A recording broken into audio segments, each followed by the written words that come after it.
Welcome to the Tech Egg. Don't get scrambled. Enjoy the video. You start by installing Google Authenticator and opening the account you want to protect. This is where you add a new code.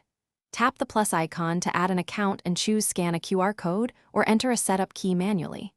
Use the camera for QR scanning because it's faster and reduces input errors. Enter the key only if scanning fails. Once done, the app creates a time-based 6-digit code that refreshes automatically, so make sure your phone clock is accurate.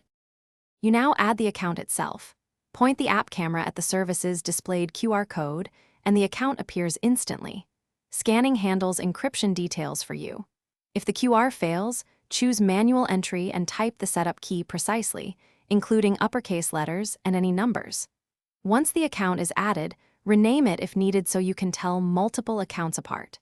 Make sure to copy or store backup codes provided by the service before finishing, because those let you regain access if you lose your device.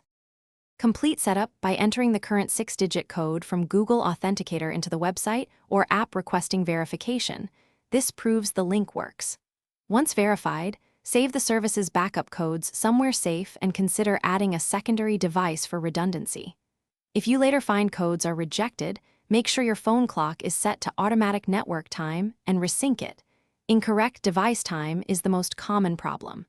If that does not fix it, remove and re-add the account using the original setup key or QR.